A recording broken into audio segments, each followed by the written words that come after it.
Dinesh D'Souza gets a pardon, Samantha Bee uses the C word, and Team Obama. We now have a retrospective into what election night was like for them. It's kind of great. I'm Ben Shapiro. This is The Ben Shapiro Show.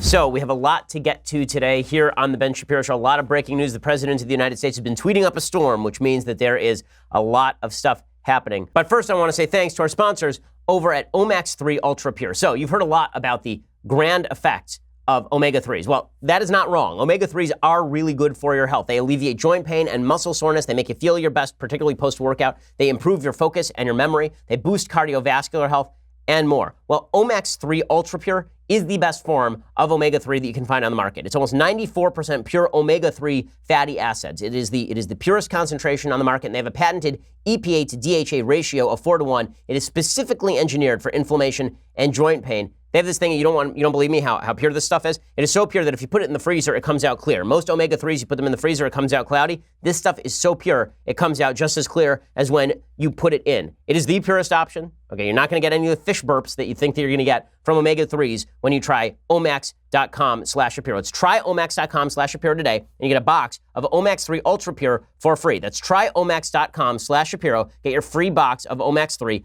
tryomax.com/Shapiro. Again, tryomax.com/Shapiro. Try it today. It comes with a 60-day money-back guarantee, so even if you don't like it, you got a money-back guarantee. Right? You have plenty of time to try it, and you'll feel the Omax difference. Again, tryomax.com/Shapiro today and get a free box of Omax 3. Make omega-3s part of your diet. A lot to get to here in the news today. We begin, I suppose, with the pardon of Dinesh D'Souza. So the President of the United States announces today that he is going to pardon Dinesh D'Souza. Dinesh, of course, has been a guest on the program. I'm friendly with Dinesh, so full disclosure on that. Dinesh was basically railroaded back during the Obama administration. He was in the middle of making an anti-Obama documentary, and it was revealed that Dinesh D'Souza had engaged in the process of straw donation. So basically, there's a woman named Wendy Long who is running for Senate, and Dinesh wanted to give $20,000 to her. He couldn't. He could only give $5,000 to her. So a bunch of people gave $5,000 to Wendy Long, and then Dinesh D'Souza reimbursed them. Right? He acknowledged this in court. He pled guilty in court,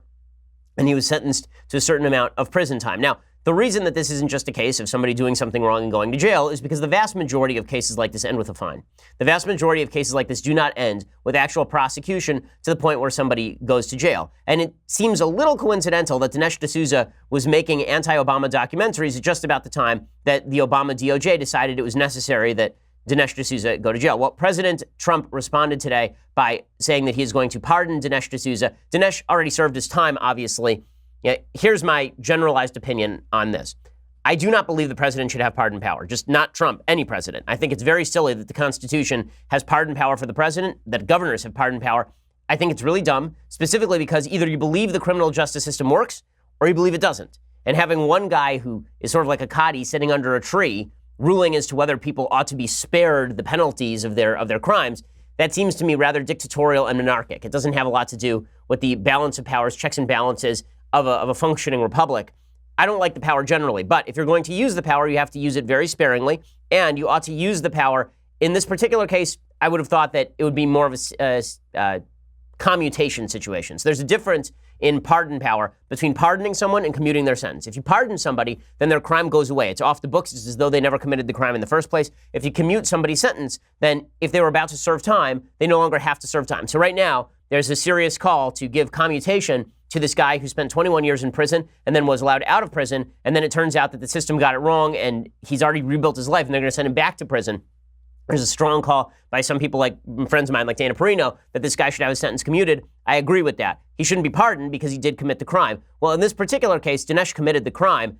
Is a pardon appropriate? I'm not sure that a pardon is appropriate. I think a commutation would have been appropriate, but he already served his time. Here's where a pardon is appropriate, however. Dinesh is no longer allowed to vote. Dinesh obviously cannot get loans very easily. It's hard for him to get credit cards. Like, there are certain penalties that attach to being a felon, and Dinesh is a convicted felon, which means that he couldn't have done any of those things. Well, Trump is wiping all of that off the books. Again, do I think the pardon would have been the best solution here? I think commutation would have if the timing had been right.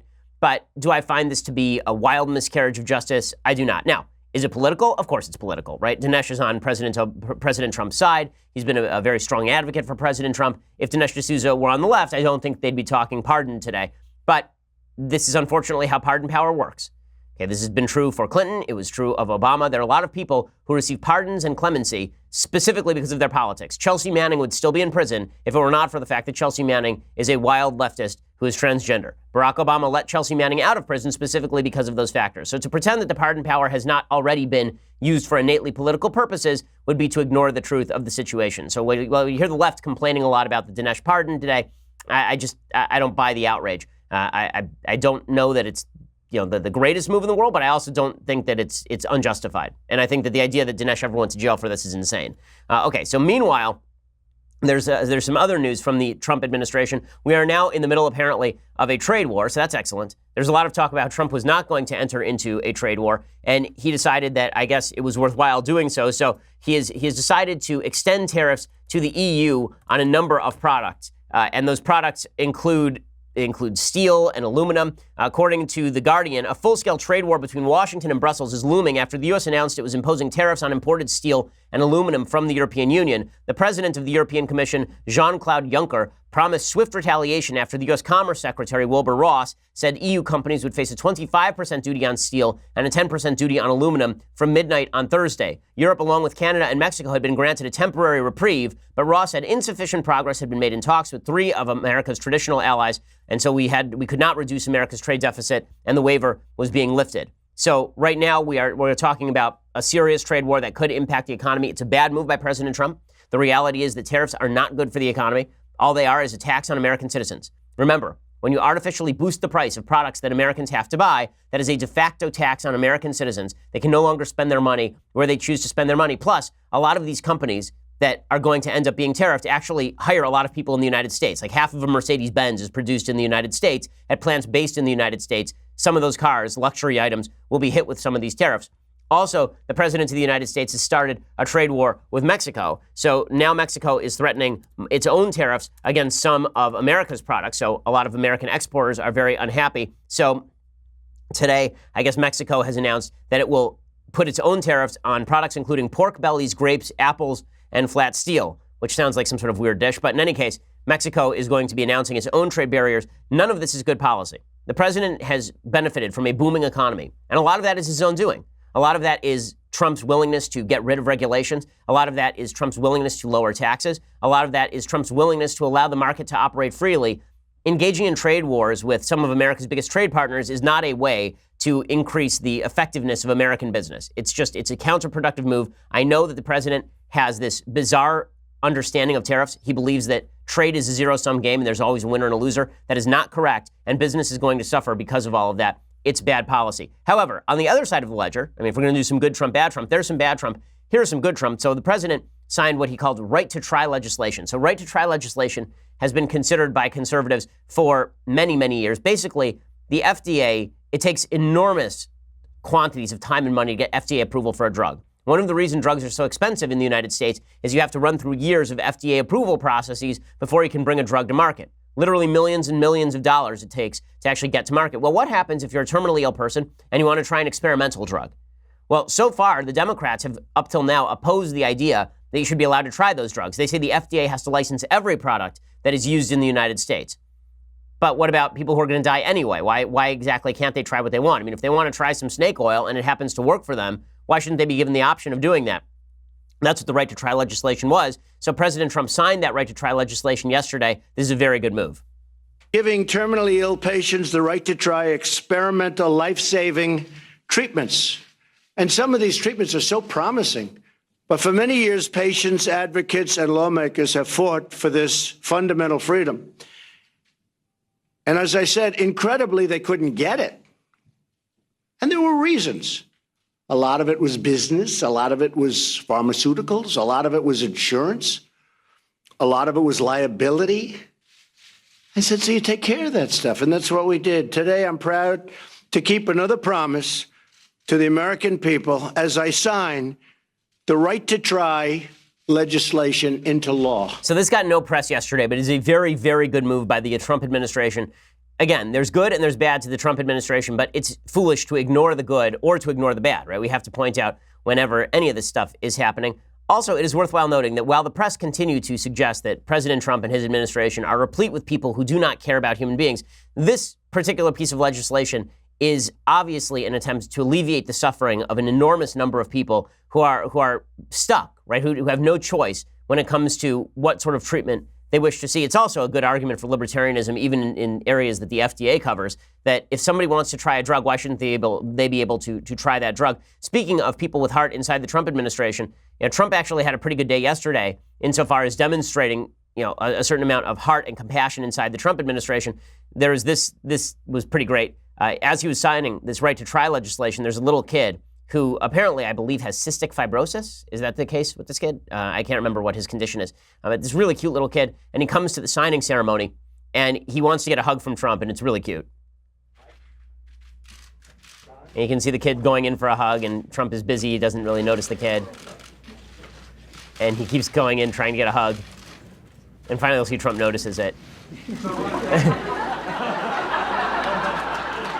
And then Trump leans over and gives him a hug. It's very cute. Very, very cute. Okay. And then that wasn't the only sign of compassion from the Trump administration yesterday. Sarah Huckabee Sanders was asked at a White House press conference about school shootings. And you can see this is not the response of somebody who doesn't care about dead kids, as so many people who are anti-Trump have suggested. One thing that affects mine and other students' mental health is the worry about the fact that we or our friends could get shot at school.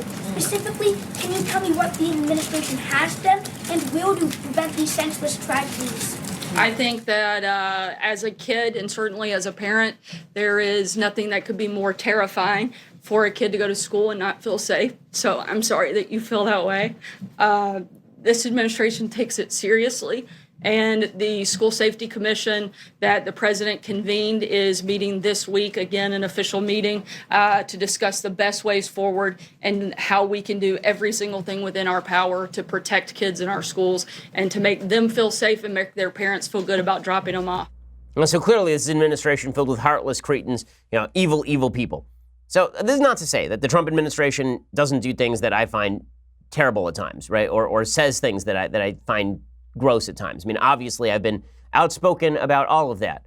And we'll talk in a little bit about the president's response to the Roseanne situation. But this image that is put out by so many folks on the left that the Trump administration is just filled with awful, terrible people who don't care about kids is just stupid. In a second, I'm going to show you the media's response to all of this yesterday because it truly is astonishing. First, I want to say thanks to our sponsors over at Zeal. So, there's some things in life that make you feel wealthy without having to spend lots of money. Zeal is one of those things. You're just sitting at home and you're thinking, I could go make an appointment at the spa for a massage, but it's going to cost a lot of money and I have to wait. Well, instead of doing that, why don't you just check out Zeal? Zeal makes sure that you can get a massage on demand. Go to Zeal.com or Zeal's iPhone or Android app. That's Zeal, spelled ZEEL.com. Select from top local licensed pre-screened massage therapists. You can choose your favorite technique, gender preference, time, and location for your massage, and Zeal will send one of their 10,000 licensed massage therapists with a massage table, music, and supplies to give you a 5-star massage. Scheduling, booking, payment, fast and easy. Even the tip is included. 7 days a week, 365 days a year. A Zeal massage therapist can be at your door in as little as an hour.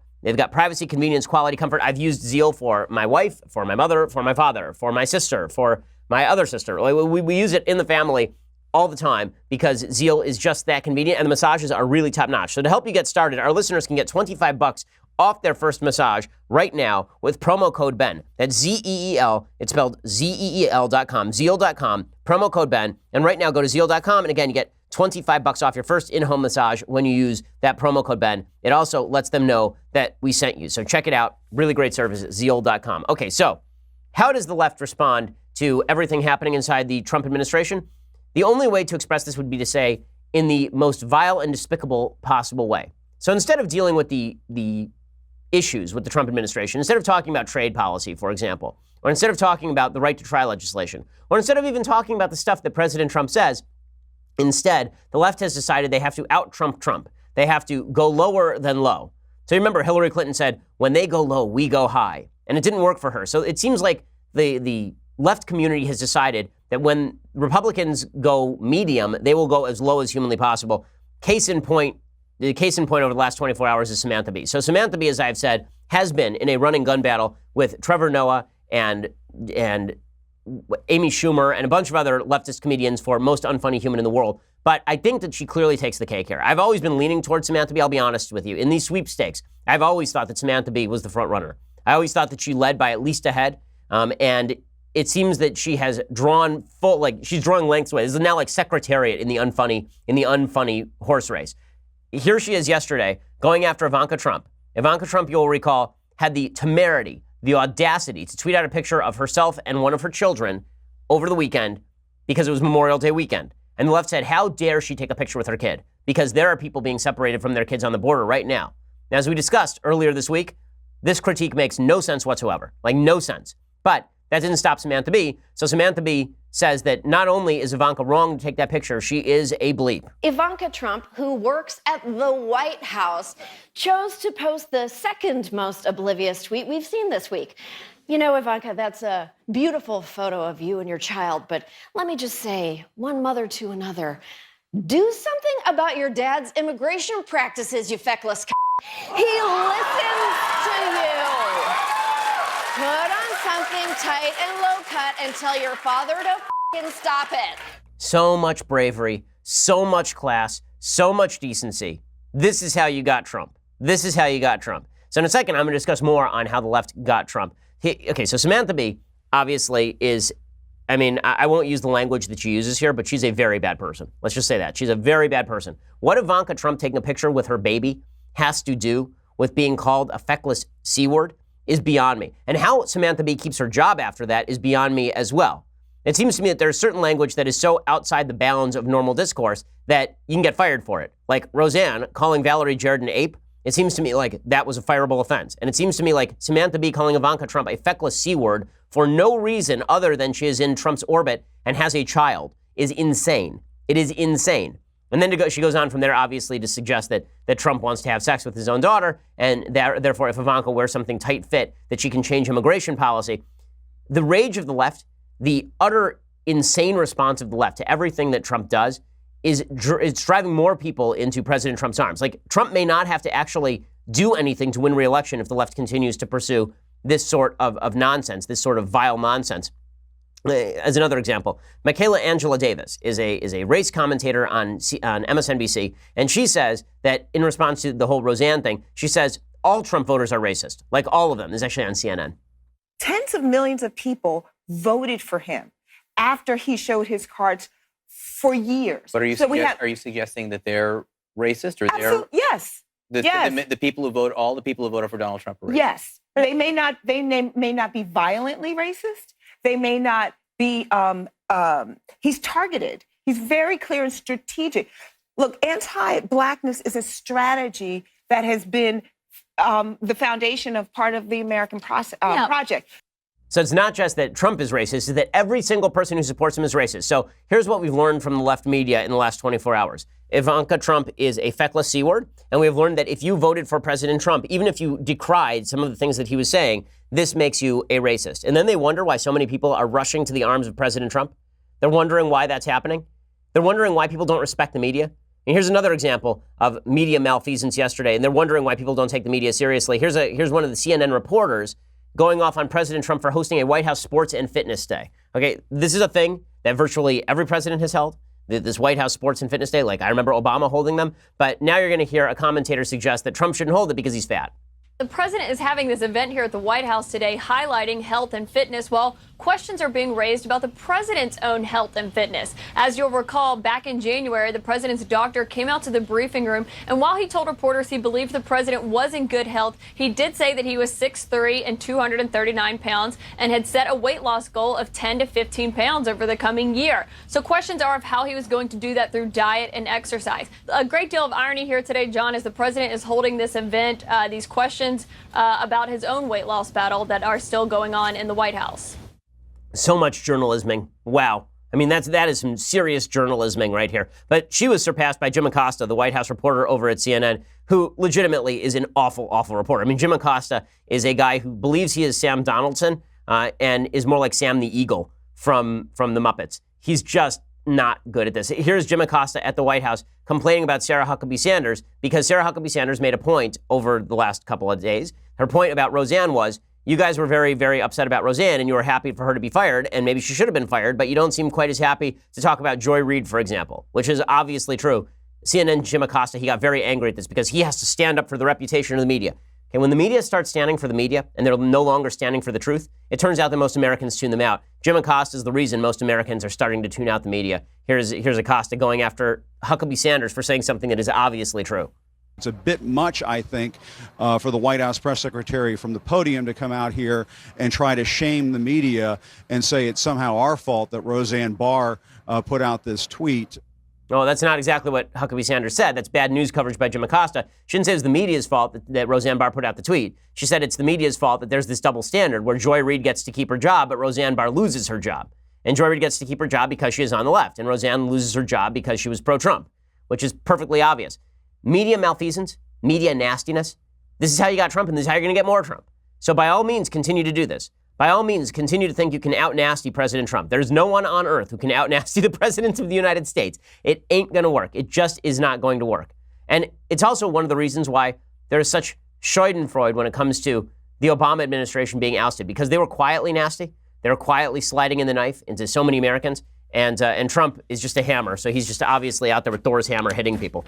In a second, I want to talk a little bit about the schadenfreude that obviously comes from President Obama having lost, because there's an amazing story in the New York Times and a piece of audio I just have to play for you that's incredible. But first, I want to say thanks to our sponsors over at ExpressVPN. So there's been a lot of noise about social media companies that have been letting third parties get your user data. But the truth is that internet providers, Verizon, Time Warner, they can record a list of every website you visit, and they can legally give it to anyone. The internet is basically the Wild West, and if you think people aren't mining your data, you are wrong, which is why it's time to stop trusting big corporations with your data and instead start protecting with ExpressVPN. With ExpressVPN, you can privately and securely surf the internet without being tracked by anyone. You can set it up on all your devices in just a few minutes. I've set it up on my own computer. You set it up and it runs seamlessly in the background of your desktop, laptop, smartphone, tablet. It protects me while I'm browsing, streaming, downloading files, or emailing, so I don't have to worry about third-party eyes on all of the stuff that I am doing on the internet, which is good for political people like me, because the fact is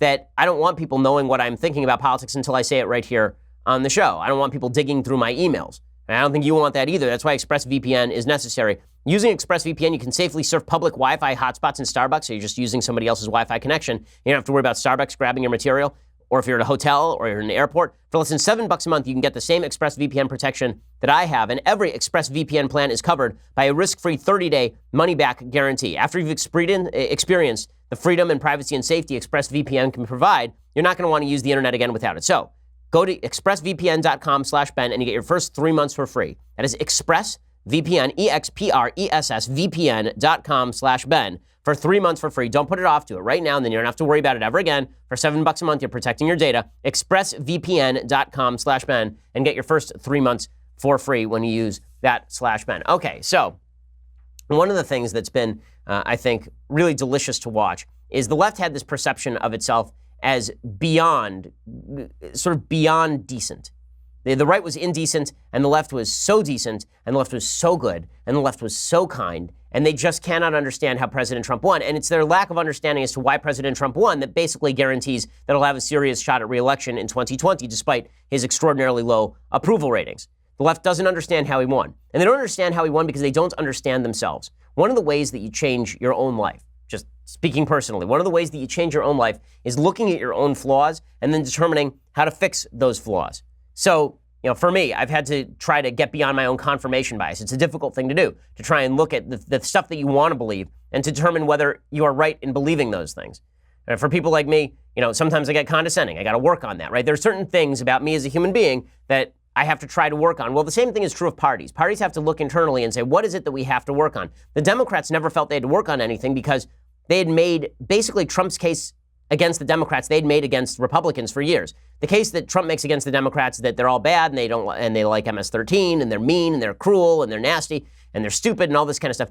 That's just turnabout as fair play. The Democrats have been claiming this for years. In 2013, I wrote a book called Bullies, New York Times bestseller, talking specifically about this character tactic that has been used by Democrats for years. Well, when Trump won, suddenly it dawned on the Democrats, or it should have dawned on the Democrats, that maybe they shouldn't have been so quick about dismissing half the American public. Maybe they shouldn't have been so quick about assuming that they were the bringers of light and truth and that everyone who disagreed with them was ill-motivated. And so there's something delicious about watching members of the Obama administration trying to cope with the fact that Hillary Clinton lost an election to Donald Trump, which is, again, that was a nearly impossible, miraculous occurrence. This video, this audio of Ben Rhodes, the former national security advisor to President Obama, is just delicious. This is video of Ben Rhodes as he is realizing, it's from a documentary, he's just realizing that President Trump has won the presidency, and it is astonishingly glorious. I just came outside to try to process all this. It's a lot to process. I mean, I can't even.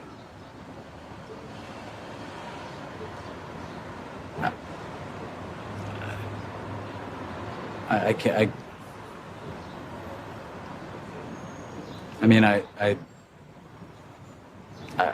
can't. I can't put it into words. I don't know what the words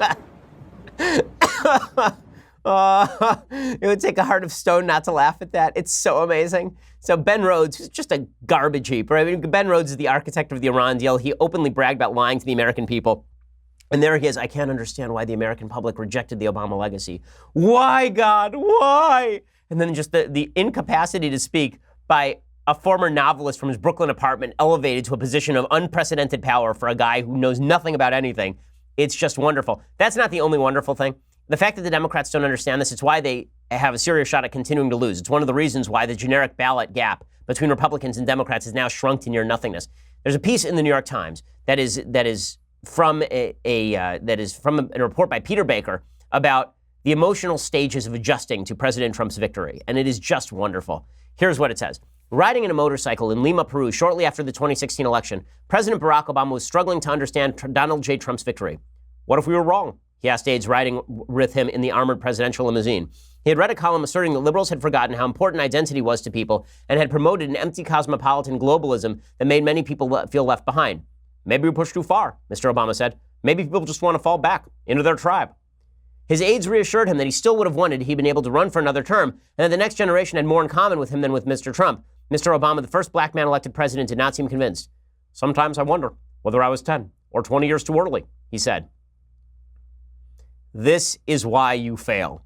This is why you fail. I love that the level of introspection is not about him, not about his administration. It's about the evils of the American public. So the same American public that elected him overwhelmingly twice suddenly was evil. But it had nothing to do with him.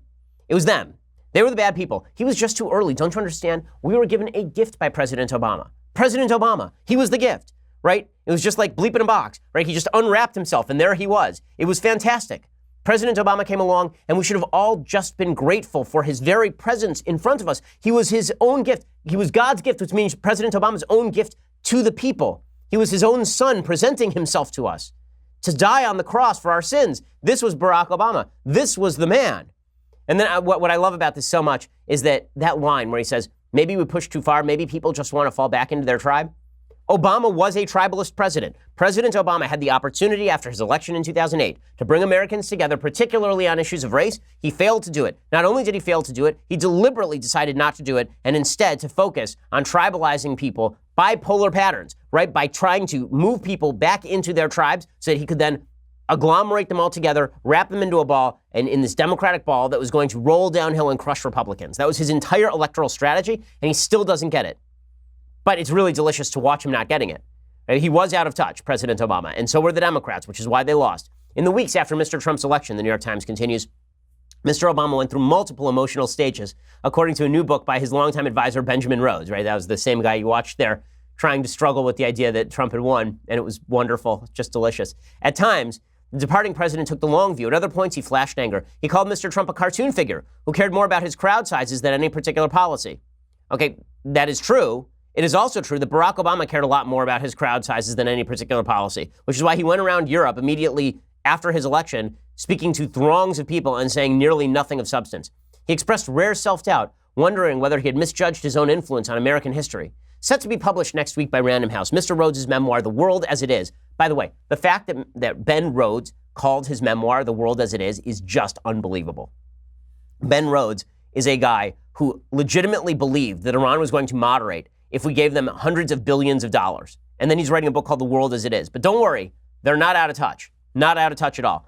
But apparently his book offers a peek into Mr. Obama's tightly sealed inner sanctum from the perspective of one of the few people who saw him up close through all 8 years of his presidency. Few moments shook Mr. Obama more than the decision by voters to replace him with a candidate who has questioned his very birth. I love, even the wording is just so good. It's just so good. Mr. Rhodes served as Mr. Obama's deputy national security advisor through some of the most consequential points of his presidency, including decisions to authorize the raid that killed Osama bin Laden. I love, by the way, that Democrats are still hanging their hat on that one. Every president would have said, go do it. Jimmy Carter would have said, go do it. Send more troops to Afghanistan, pull most troops out of Iraq, restore diplomatic relations with Cuba, seal a nuclear agreement with Iran, intervene militarily in Libya, and refuse to intervene militarily in Syria. But his book offers a new window, if only slightly cracked open, into the 44th president's handling of Russia's intervention in the 2016 election to help Mr. Trump get elected, and the aftermath. In handing over power to someone determined to tear down all he had accomplished, Mr. Obama alluded to the Godfather mafia movie. I feel like Michael Corleone. I almost got out. Yes, in his own mind, Obama's such a tragic figure in his own mind. In his own mind, he was the man. He was the Christ-like figure come to save America, and then we crucified him on the cross of Trump. Ooh, it feels good, I gotta say. I didn't vote for Trump, but just for that Schadenfreude, sort of wish I had. I mean, like that's, and I understand the temptation. We sell a leftist tears mug, right? Like, I get it. I get the temptation. It doesn't mean that President Trump does everything right, but the fact that Barack Obama was so deeply out of touch and that he didn't understand the American people and that he really believed that by polarizing the American people, he could bring us all together again, and then he felt the impact of President Trump following him is just great and well-deserved, and certainly well-deserved for Ben Rhodes as well. There's more to this story, and I just have to savor every moment of it. But first, go over to dailywire.com and subscribe. For $9.99 a month, you get the rest of this show live. You get the rest of Michael Knowles' show live. You get the rest of Andrew Klavan's show live. You also, if you get the annual subscription, get to be part of the mailbag, which we'll be doing tomorrow. And you get this, the Leftist Tears Hot or Cold Tumbler. For $99 a year, you get all of those things. It is cheaper than the monthly subscription.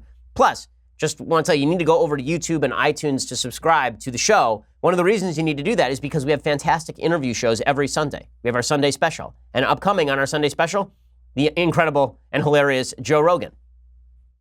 Hey, I'm Joe Rogan, and tune in this Sunday to the Ben Shapiro, is it the Sunday special? The Ben Shapiro Sunday special.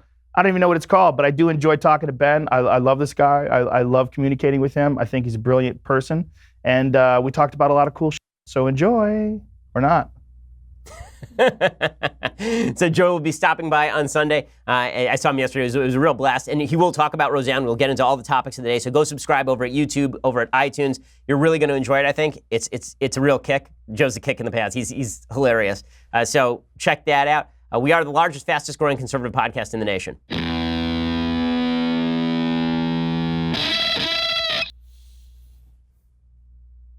Okay, so this New York Times piece, it just continues. It is so long and so glorious. On election night, Mr. Obama spoke by telephone with Cody Keenan, his chief speechwriter, and Mr. Rhodes to figure out what he should say.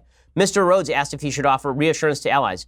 Nope, I don't think I'm the one to tell them that, the president said, because, of course, Obama wouldn't actually say that our allies would be okay.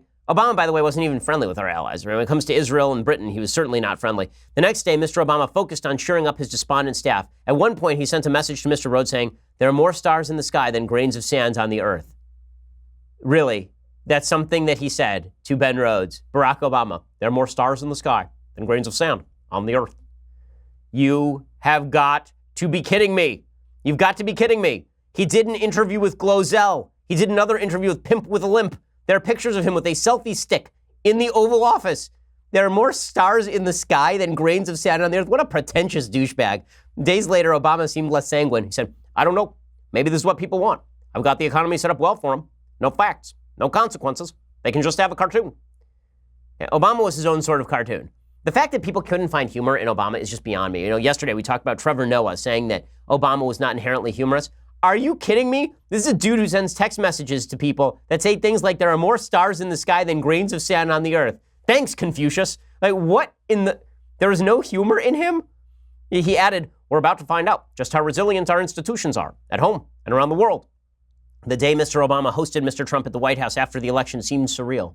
Mr. Trump kept steering the conversation back to the size of his rallies, noting that he and Mr. Obama could draw big crowds, but Mrs. Clinton could not, Mr. Rhodes writes. Yes!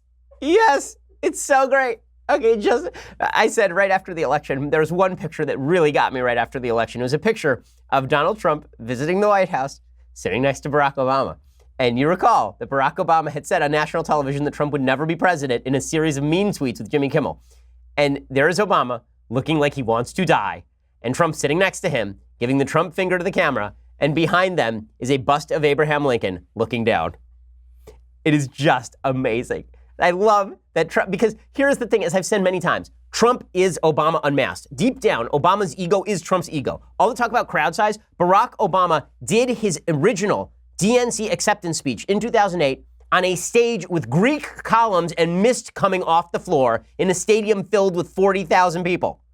You think Obama didn't care about his crowd size? Dude could not stay off TV. The guy wouldn't miss an all-star game. He wouldn't miss an NCAA bracket challenge, right? The guy was on TV all the time. Trump is just the vulgar version of Obama in terms of personality. I'm not even talking about in terms of policy here. The fact that Obama couldn't see that in himself is, again, one of the reasons he was so out of touch. He was so out of touch. This guy who's like quoting fake psalms that he makes up himself. Afterward, Mr. Obama called a few aides to the Oval Office to ruminate on the encounter. I'm trying to place him in American history, he said. He peddles bull, Mr. Rhodes answered. That character has always been part of the American story. You can see right back to some of the characters in Huckleberry Finn. Maybe, Mr. Obama answered. That's the best we can hope for. Oh, so sad. So sad. By the way, talking of people who peddle bull, Barack Obama was in the Senate for 5 minutes before he ran for president, and he gave the most BS speech at the DNC in 2004 I had heard at that time, right? The whole, we're not red states and blue states, we're the United States. Right? I love that Trump is the bizarro, he's like bizarro Superman. Like Obama sees himself as Superman, and Trump is just bizarro Superman, where everything he says is kind of backwards, and he's just the weird version of Obama. Like when Obama looks in a funhouse mirror, he's got to see Trump, and it must haunt his nightmares, and he deserves every second of that. It is so grand, and it is so great. Now, speaking of so grand and so great, I have to tell you this story because it is so good. Jill Stein, you remember Jill Stein? Well, she was the left's great hope. She was the great hope. She was going to provide that counter to Hillary Clinton. Shortly after the 2016 election, according to the Daily Beast, Jill Stein raised more than $7 million from shell-shocked liberals eager to pursue a swing state recount. Nearly 2 years later, the U.S. Green Party's last candidate for president is still spending that money. Ongoing litigation, travel costs, and staff salaries are also likely to eat up whatever is left, meaning those who donated to Stein are unlikely to receive a once-promised chance to vote on how the post-recount money would be spent, nor have donors been given much of a window into how Stein is actually spending their donations. The last FEC filing from the Stein campaign was for the month of September 2017, and the last update from the campaign itself came on in a post on April 20th, in which it said it was down to about $1 million in recount funds. So did they ever actually do any of the recounting? Nope, they spent it all on staff salaries and vacations. Yep, you guys didn't get scammed at all. The only scamster in that race was clearly Donald Trump, not Jill Stein, not Hillary Clinton. Man, sometimes politics is great. Now, speaking of when politics is not great, we have to talk about Spygate. So the president of the United States decided to tweet today because today is a day ending in Y. So he decided that he was going to tweet about Spygate. Spygate, as you recall, is this allegation that the FBI was, at the behest of the Obama administration, looking into the Trump campaign. They were targeting the Trump campaign because they wanted to essentially falsify information about collusion between President Trump and the Russians, and then use that as a club against him in the election cycle. Now, I've always had a few questions about this. Question number one, why exactly wouldn't they release the information if they had it? Question number two, the only people that they targeted inside the campaign were people who basically have been charged at this point. They never targeted Trump Jr., they never targeted President Trump himself, they never targeted Steve Bannon, they never targeted a bunch of people who were top members of the Trump campaign. It was only Manafort and Gates and Papadopoulos and Carter Page, right? All people with serious suspicious histories. And then the third question is always the biggest, which is if all this really happened, why doesn't Trump just declassify it? And if the FBI really was going after Trump at the behest of the Obama administration, Trump's the president, he can declassify this stuff at any time. Part of the reason that I don't buy this story is because the president tweets things that are sometimes just not true. So here's the thing that he tweeted that was just not true today. He said, the corrupt mainstream media is working overtime, not to mention the infiltration of people, spies into my campaign. Surveillance much? Okay, that's somewhat fair. Here's the part that's not fair. Not that it matters, but I never fired James Comey because of Russia. The corrupt mainstream media loves to keep pushing that narrative, but they know it is not true. He literally went on Lester Holt's show on national television on NBC and said he fired James Comey because of Russia.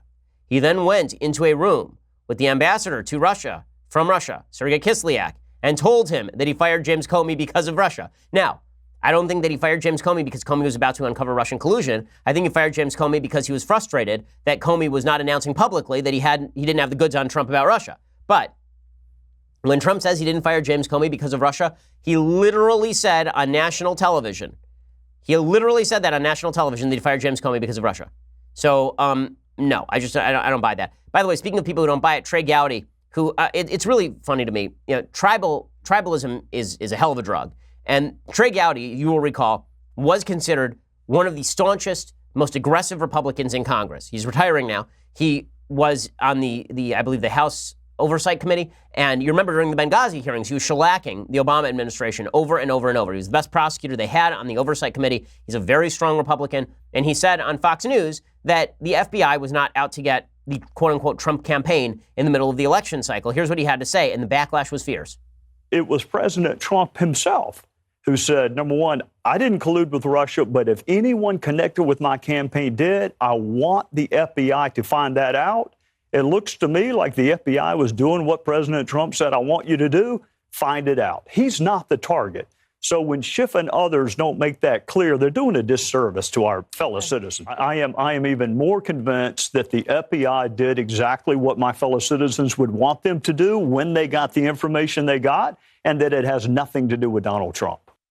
Okay, so what he says here is two things. One of them is that the FBI was not investigating Donald Trump, and the other is that the FBI was not investigating the Trump campaign. Now, there's a case to be made.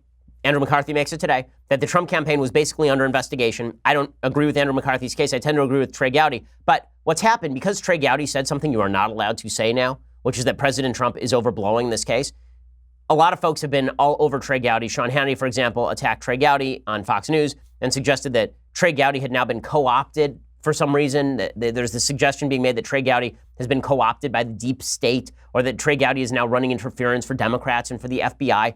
Again, Trey Gowdy, I believe, he might be wrong, but to question his motivations here, I think is really beyond the pale. Again, when the evidence shows that the FBI was directed by President Obama, or even hinted at by President Obama, to target the Trump campaign, not just people within the Trump campaign itself, when we understand why Trump hasn't declassified the material, when we understand why the FBI didn't release the material, then I'm happy to go with the Spygate stuff. Until then, I'm going to have to withhold judgment. Just as a lawyer, I'm going to have to withhold judgment. And I don't know what's wrong with that. I think withholding judgment might be the best thing you can do when the evidence is not yet out. Okay, time for some things I like and then some things that I hate. So, things I like, I do enjoy reading about, about human psychology and the natural limitations that human beings have. As I said earlier in the show, I think it's a very important thing that the human beings, if they want to change, actually spend some time looking into their own limitations. Well, there's a great book by Paul Bloom, psychologist, I believe, at Yale University. It's called Just Babies, The Origins of Good and Evil. And it basically explains that human beings are not blank slates, right? We are born with a bunch of inherent limitations that we have to work to overcome. These limitations do include discrimination and violence. They do include cognitive biases. And it's important for everybody to know about these things so that you in your own life can overcome them, and so you can educate your children better to overcome them. Again, the book is called Just Babies, The Origin of Good and Evil. It's a short book and a very easy read. It's really fun to read as well. And it'll give you some information that puts to death the lie that the left has told for literally generations, that human beings are infinitely malleable if only we change our social constructs.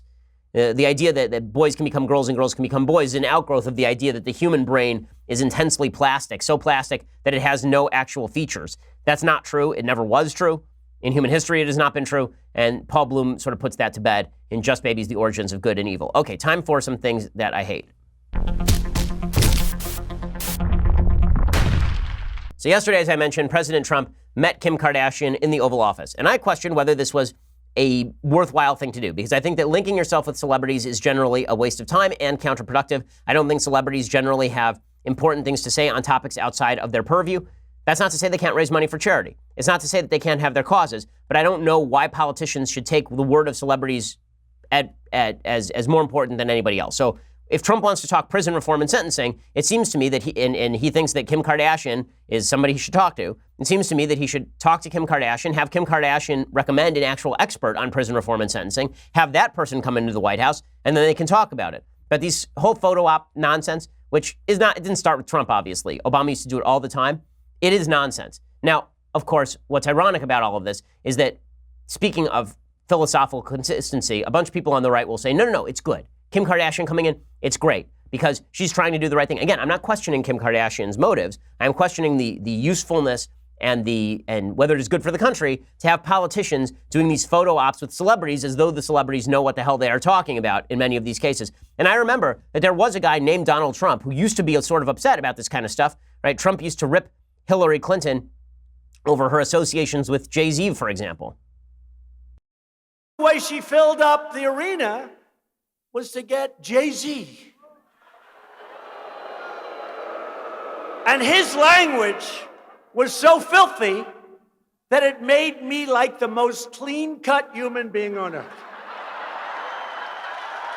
Okay, that's a fair criticism, but then you can't go around talking about why, like, Kanye should come to the White House. Right? Like, the hypocrisy is a little bit much for me. I have a consistent stand on this. I do not think celebrities know things as a general rule. If they do know things, one thing, if Trump wants to be friends with people, that's fine. But the photo ops, the attempt to use celebrity as a method of power maintenance in American politics, I hated it when Obama did it. I hated it when Hillary Clinton did it. I don't like it when President Trump does it. I'm as consistent as can be on this, and I can't say the same about a lot of other people on the right who have just said, well, as long as it's Trump doing it, it's totally fine. But getting kind of used to that after all these years. Okay, time for a quick Bible verse. So we've been going chapter by chapter through the books following the 5 books of Moses, and this is from the chapter 3 of the book of Joshua. So Joshua is about to invade the land, and it says, early in the morning, Joshua and all the Israelites set out from Shittim and went to the Jordan, where they camped before crossing over. After 3 days, the officers went throughout the camp, giving orders to the people. When you see the Ark of the Covenant of the Lord your God and the Levitical priests carrying it, you are to move out from your positions and follow it. Then you will know which way to go, since you have never been this way before. But keep a distance of about 2,000 cubits between you and the Ark. Do not go near it. Joshua told the people, consecrate yourselves, for tomorrow the Lord will do amazing things among you. It's that verse that I want to talk about a little bit. The idea that you have to consecrate yourselves because tomorrow the Lord will do amazing things among you. If you were told today that God was going to do something amazing for you, would you go out and consecrate yourself? Or would you think, well, listen, it's already guaranteed, right? The reward's already guaranteed. So would I go out and consecrate myself? Would I go out, clean myself, make sure that I'm as clean as can be? Or would I just rely on the mercy of the Lord? It's my feeling that this verse has some serious importance because the idea is not that you're trying to buy off God to do things for you. Right? Religion is not about buying off God to do things for you. God is not a gumball machine. What God is a being that is infinitely kind and merciful. And in gratitude for that, we have to constantly be in the process of consecrating ourselves. God's going to do what he's going to do, and I don't believe that you earn points with God in this life simply by doing good things. I don't think it's you do good things and then God is nice to you. Again, God is not your candy machine. But it is your job to be grateful for the things that God does give you, including a predictable universe in which if you apply the rules, then good things happen to you. It is our job to consecrate ourselves and not to worry about what God is going to do for us, because what God is going to do for us has almost no, like if people had not consecrated themselves, according to Joshua, God still would have done the great thing. It is our job to be grateful for those great things and therefore to spend our time making ourselves more virtuous human beings. Okay, we'll be back here tomorrow with the mailbag. I'm Ben Shapiro. This is The Ben Shapiro Show. The Ben Shapiro Show is produced by Senya Villarreal, executive producer Jeremy Boring, senior producer Jonathan Hay. Our supervising producer is Mathis Glover, and our technical producer is Austin Stevens. Edited by Alex Zingaro. Audio is mixed by Mike Caramina. Hair and makeup is by Jesua Alvera. The Ben Shapiro Show is a Daily Wire Forward Publishing production. Copyright Forward Publishing 2018.